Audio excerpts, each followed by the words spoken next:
আজ আমি আপনাদের সামনে এমন একটি শব্দের কথা বলবো যা একটি মানুষের জীবন বদলে দিতে পারে।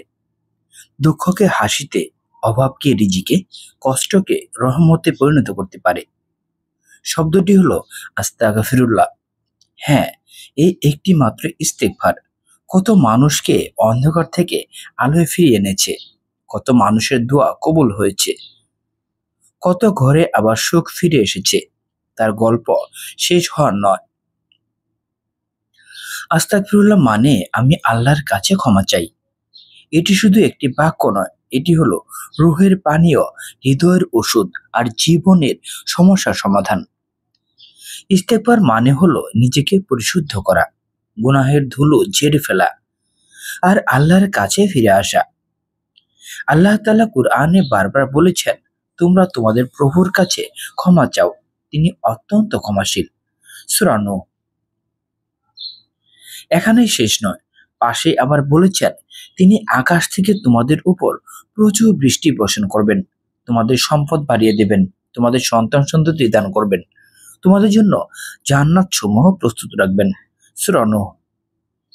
দেখুন, ইস্তেগফার করলে শুধু পাপ মাফি হয় না, বৃষ্টি আসে, রিজিক বাড়ে, সন্তান হয়, শান্তি আসে। একটা শব্দ, কিন্তু ফল অসংখ্য।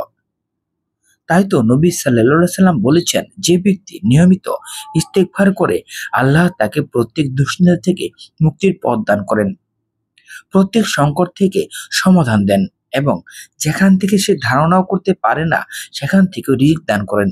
আবু দাউদ। আরেক হাদিসে নবী সাল্লাল্লাহু আলাইহি সাল্লাম বলেছেন, আমি দিনে ৭০ বার, আরেক বর্ণনা ১০০ বারও ইস্তেগফার করি।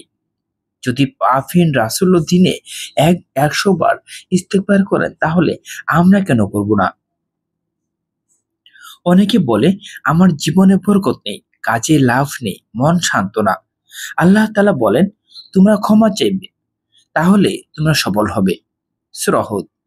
অর্থাৎ জীবনে বরকত না থাকলে ইস্তেগফার করো, মন শান্ত না হলে ইস্তেগফার করো, রিজিক আটকে গেলে ইস্তেগফার করো।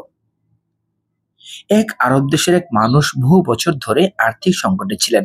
প্রতি মাসে ঋণের চাপ, বাচ্চাদের ভরণ পোষণ, মন ভেঙে পড়েছিল সবকিছুই। একদিন তিনি এক আলেমকে বললেন, হুজুর, আমার সবকিছু শেষ হয়ে গেছে। আলেম বললেন, তুমি প্রতিদিন ১০০০ বার করে ইস্তেগফার করো, বাকিটা আল্লাহর হাতে ছেড়ে দাও। লোকটি শুরু করলো দিনে ১০০ বার আস্তাগফিরুল্লাহ। ১ মাস যায়নি, একদিন তার বহুদিনের পুরনো ব্যবসার টাকা ফেরত আসে, চাকরির সুযোগও মিলে যায়, পরিবারে হাসি ফিরে আসে। সে বলেছিল, আমার দোয়ার দরজা খুলেছে কারণ আমি আল্লাহর কাছে ক্ষমা চাইতে শুরু করেছি। ইস্তেগফার শুধু দুনিয়ার সমস্যার সমাধান নয়, বরং এটি আখিরাতের জন্য এক জ্বালানি। ইস্তেগফারের মাধ্যমে হৃদয় নরম হয়, দোয়া কবুল হয়, গুনাহ ক্ষমা হয়, অন্তরে প্রশান্তি আসে, আল্লাহর রহমত নেমে আসে, বিপদ দূর হয়। এটা এমন একটি আমল যা দিন রাত যে কোনো সময় করা যায়, চলার পথে, কাজে, বাসায়, ঘরে, বিছানায়, ওযু ছাড়াই।